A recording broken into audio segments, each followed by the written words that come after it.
ఓకేనా మాట అందరికీ నమస్కారం. తర్వాత ముఖ్యంగా ఈరోజు పులివెందుల మున్సిపాలిటీలో రాజారెడ్డి వీధి 29వ వార్డు నుంచి తర్వాత సాయి అని ఈరోజు మన పార్టీలో అంటే తెలుగుదేశం పార్టీలో చేరడం జరుగుతోంది. సాయితో పాటు అనేక మంది సాయి బంధువులు తర్వాత మిత్రులు ఇంకా అనేక మంది కూడా ఈరోజు తెలుగుదేశం పార్టీలో చేరడం జరుగుతూ ఉంది.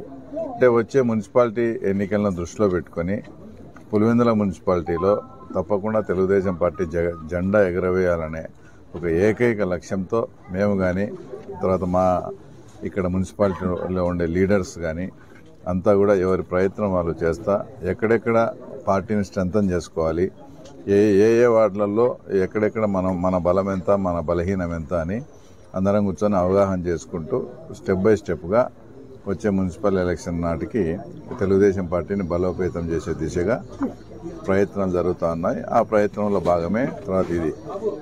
మీరు ముఖ్యంగా గమనించండి, పులివెందుల తాలూకాలో ఒక 2 వారాల క్రితం అంబగపల్లి ఎప్పుడు కూడా రిగ్గింగ్ విలేజ్ అలాంటి ఊర్లో కూడా దాదాపు 50 కుటుంబాలు చేరడం జరిగింది.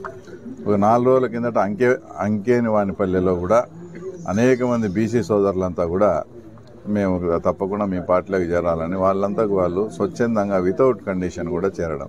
అలాగే మున్సిపాలిటీలో అనేక మంది అంతకుముందు బల్జక సామాజిక వర్గానికి చెందినటువంటి ఒక ఆర్ఎన్పి డాక్టర్ అతను ఫిజియోథెరపిస్ట్ కిషోర్ కానీ ఇంకా చాలామంది అనేక మంది ఈ రకంగా వలసలు అంటే 1.5 సంవత్సర కాలంలోనే కూటమి ప్రభుత్వం చేసే డెవలప్మెంట్ కానీ ఇక్కడ రాజకీయంగా ఇన్నాళ్ళు మమ్మల్ని అనగదొక్కి వాళ్ళ పనులు జరుపుకుంటా ఉన్నారు. ఈరోజు కార్యకర్తలకు కానీ